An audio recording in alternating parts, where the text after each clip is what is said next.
Hello my friends, welcome to Talk to Me Tuesday for Tuesday, September 14th, 2021. This is Jennifer.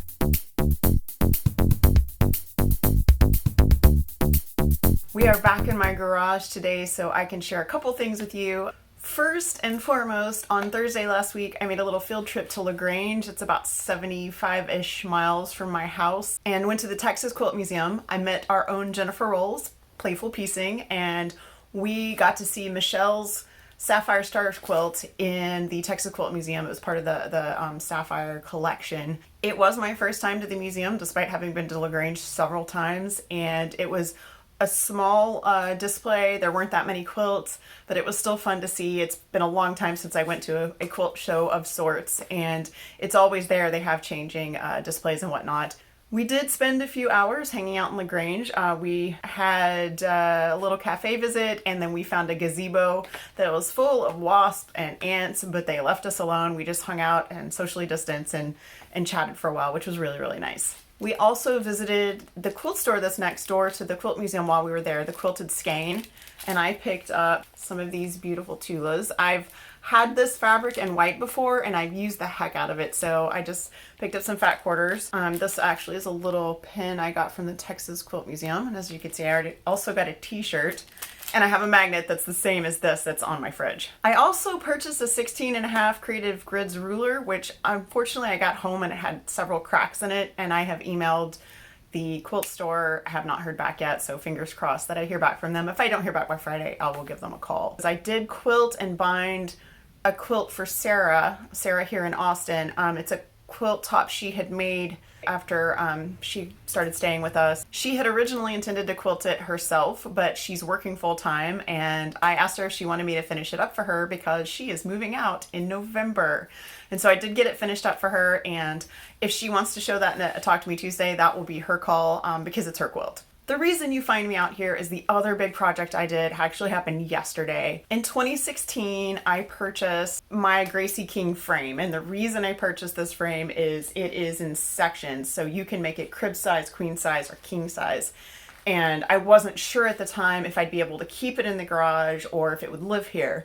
It has lived here the whole time it's been out here. So it's always been in king size form, but I could theoretically make it narrower if I wanted to. So that's why I bought this. I also bought it because you could put a home machine on it, and I do have a carriage from when I used to use my Juki on this. And I did use my Juki, I want to say until just a couple years ago. I've only had my Qnique for 2-ish years. I've lost all track of time, guys. Actually, I think I've had it for 3.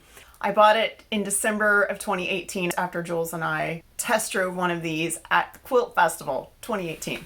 Okay, so anyway, I bought this because I could upgrade slowly. I have, as you guys probably realize, used the heck out of this frame. I've used it and used it and used it. I've quilted everything since 2016 on this frame. I've done just innumerable Linus quilts. I haven't kept count. I mean, I'd have to go back and look, but the point is that I love this frame and I've used the heck out of it, and I upgraded to a mid-arm, and I don't have any plans of getting rid of it. But the only thing it didn't have that I wanted was a dead bar. So if you don't have a long arm or a mid arm, or you've never gotten to play with one, this is your take up rail. So this is what you roll the quilt onto as you're advancing, as you're quilting. And the dead bar, which is this, is a bar that just keeps the quilt in place. It comes down from the take up rail and then it turns under, and that holds it in place so that you can quilt. And the reason this is a big deal is if you do not have a dead bar, you have to raise and lower this as your quilt roll gets fatter.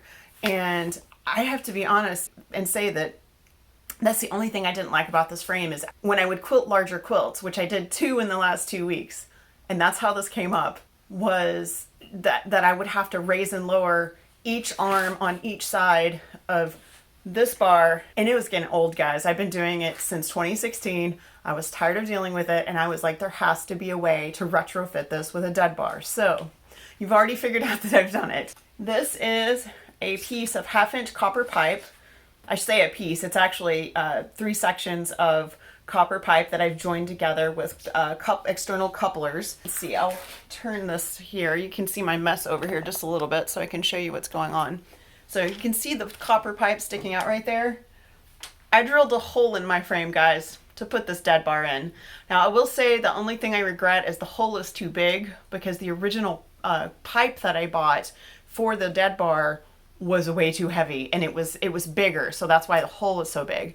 However, I have figured out that if I clamp it and just tie a little piece of fabric on it, that it keeps it still enough. To keep the bar from oxidizing on my quilts, I sewed 3 with the fabric 3-inch strips together, just like I was doing binding. I serged the ends and I serged down the outside, so the seam is actually on the outside.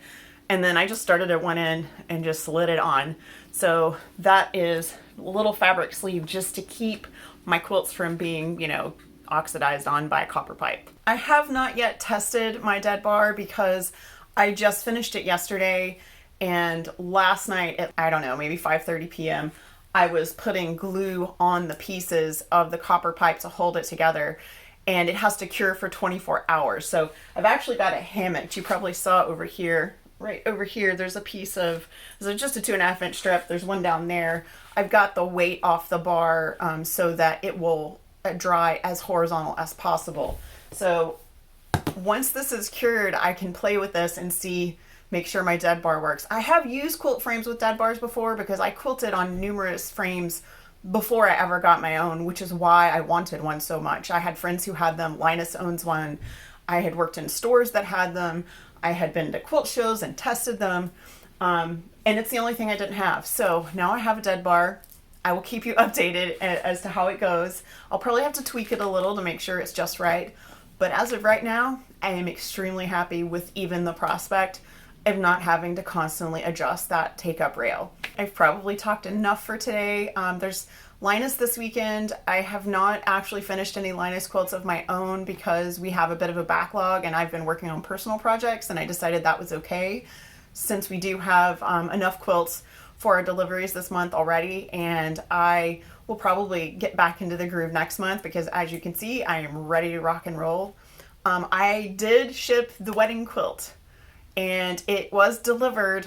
I have not heard from my niece, so I'm a little nervous. I'm hoping it's actually in her hands or the hands of her fiance because I sent it to their apartment. I don't know yet, so as soon as I know that she has it, I will let you know. It is it's making me a little crazy, but you know, she is also about to get married, so there's a lot going on, and I don't expect her to immediately just be like, oh, I got it or whatever. So hopefully it's in her hands. Again, that is it for me. You guys have a very wonderful week. Have a crafty week. I hope you're well.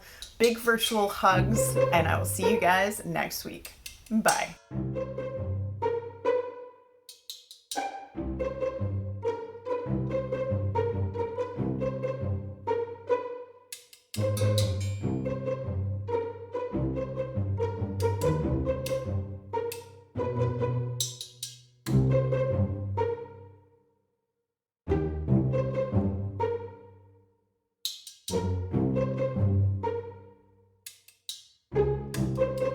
Yes, I have several new viewers who've started watching my videos like from the beginning, so I want to say hi to you guys. I don't know if you're going to see this or not. So I've been getting comments on 10 8-year-old videos and having to go back and watch them, and it's very weird to go back and watch my 10-year younger self. She's in much better shape than I am, but you know what? Whatever. She hasn't lived through a pandemic yet.